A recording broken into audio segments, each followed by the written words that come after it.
इंसान के जीवन में हंसी ना हो तो इंसान और जानवर में भला क्या फर्क रह जाएगा। पर कुछ इंसान ऐसे भी होते हैं जो खुद भले ही कितने भी दुखी हों, दूसरों को हंसाने के लिए कुछ ना कुछ करते ही रहते हैं। एक शख्स ऐसा भी हुआ जिसने अपना समस्त जीवन लोगों का स्वस्थ मनोरंजन करने और उन्हें हंसाने खिलखिलाने में ही बिता दिया। काले बाल, सिर पर पुराना हैट, हिटलर जैसी तितली नुमा मूछें, नेपोलियन जैसा चेहरा, नीली आंखें, गोरा रंग, थैले जैसी ढीली ढाली लंबी पतलून, चुस्त जैकेट, हाथ में लोचदार छड़ी, पंजों से काफी बड़े आकार के जूते, यानी बिल्कुल जोकर जैसा। जी हाँ, हम बात कर रहे हैं हास्य मसीहा और हंसी के जादूगर चार्ली चैपलिन की। एक मासूम सी दुनिया का ख्वाब देखने वाली नीली उदास और निश्चल आंखों वाले सर चार्ल्स स्पेंसर चैपलिन को हम सभी चार्ली चैपलिन के नाम से ज्यादा जानते हैं। फिल्मी जगत में यह एक ऐसा नाम है जिसे पर्दे पर देखने भर से किसी के भी चेहरे पर बरबस मुस्कुराहट आ जाती है। 16 अप्रैल 1889 को लंदन में जन्मे इस कॉमिक एक्टर और फिल्म मेकर ने पूरी जिंदगी लोगों को हंसाने में ही गुजार दी। वह मूक फिल्मों के बेहतरीन कलाकार थे। दुनिया भर में मशहूर इस कलाकार ने जिंदगी की त्रासदियों से भी हंसाने की कला को रुपहले पर्दे पर बखूबी उकेरा।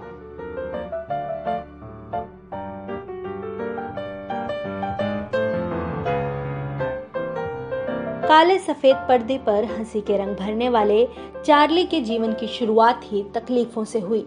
चार्ली की मां हैना चैपलिन और पिता Charles Spencer Chaplin senior music hall में गाते थे और अभिनय करते थे। कॉमेडियन के साथ साथ चार्ली एक प्रसिद्ध म्यूजिशियन भी थे। उन्होंने अपने जीवन के 75 साल संगीत के लिए काम किया। चार्ली जब महज 5 साल के थे तब एक बार उनकी मां स्टेज पर गाना गा रही थी। उस समय गले की एक बीमारी के कारण उनकी आवाज बंद हो गई और वो आगे नहीं गा पाई। इससे वहां मौजूद दर्शक बेहद नाराज हुए और जोर जोर से चिल्लाने लगे। उस वक्त कॉन्सर्ट के मैनेजर ने 5 साल के चार्ली को मंच पर भेज दिया। छोटे से चार्ली ने अपनी मासूम सी आवाज में अपनी माँ का ही गाना गाया। इससे वहां मौजूद दर्शक बहुत खुश हुए और सिक्कों की बारिश कर दी। चार्ली अपनी ज्यादातर फिल्मों में ट्रैम्प नाम का किरदार अदा करते थे। माना जाता है ये किरदार उनका अपना ही अतीत था जिसे उन्होंने अपने मुस्तलफी के दौर में जिया था। इतिहास पर नजर डालें तो पता चलता है कि उस दौर में जब पूरा यूरोप आर्थिक महामंदी की तबाही से गुजर रहा था, चारों ओर तानाशाहों का आतंक था, ऐसे वक्त में चार्ली ने हास्य को अपना हथियार बनाया। चार्ली ने लोगों को सिखाया कि डर को हास्य से हराया जा सकता है। चार्ली चैपलिन से जुड़ा एक दिलचस्प वाकया यह है कि वे इंग्लैंड में बतौर बटलर काम करते थे। एक दिन उन्हें मालिक के घर में ट्रम्पेट मिला तो वे उसे बजाने लगे। इस वजह से उन्हें नौकरी से निकाल दिया गया, लेकिन उन्होंने अपने पूरे करियर में लगभग 500 धुनें तैयार की।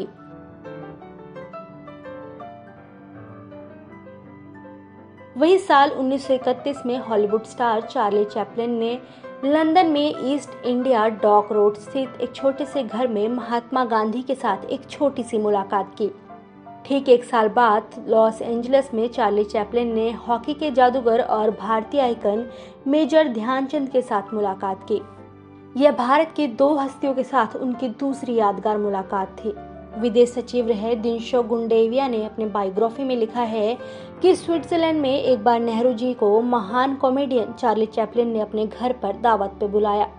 खाने से पहले चार्ली ने शैंपेन मंगाई और नेहरू को ऑफर की। नेहरू जी ने इस पर कहा, मैं नहीं पीता और यह आपको पता होना चाहिए। चार्ली ने फिर भी नेहरू के होठों से शैंपेन का गिलास लगा दिया। उस दौरान नेहरू ने एक सिप पी लिया और रात भर उस गिलास को लेकर अपने पास ही बैठे रहे।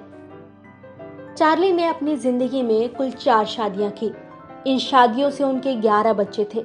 चार्ली की ये शादियां काफी विवादों में भी रही। सन 1943 में चैपलिन ने 18 साल की उना ओ'नील से शादी की। यह शादी उनकी सफल शादी रही। इससे उनको 8 बच्चे हुए।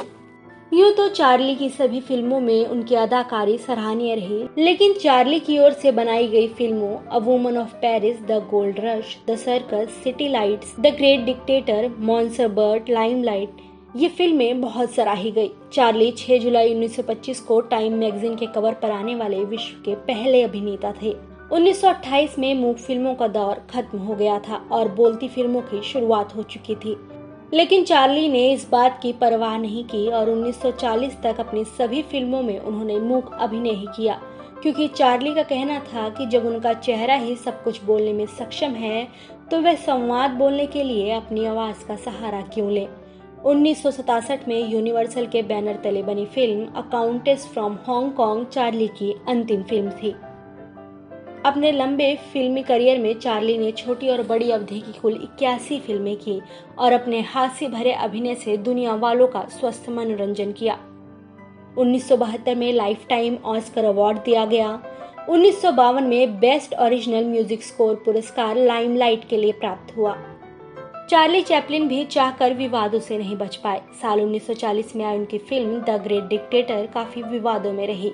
इस मूवी में उन्होंने अल्फ्रेड हिटलर का किरदार निभाया। बाद में अमेरिका में उनके ऊपर कम्युनिस्ट होने के आरोप भी लगाए गए और उनके ऊपर जांच बिठा दी गई।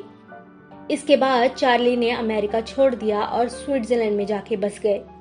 25 दिसंबर 1977 को चार्ली का निधन हुआ और इसके 3 महीने बाद कब्र से उनकी डेड बॉडी चोरी हो गई। इसके 5 सप्ताह बाद पुलिस ने बुल्गारिया के 2 मैकेनिक्स को चार्ली की डेड बॉडी चोरी के आरोप में गिरफ्तार किया और 17 मई 1978 को दोनों ने पुलिस को उनकी डेड बॉडी सौंप दी। इसके बाद इस तरह की घटनाओं से बचने के लिए चार्ली की बॉडी को उनके घर से करीब 1.5 किलोमीटर की दूर कंक्रीट के नीचे दफनाया गया।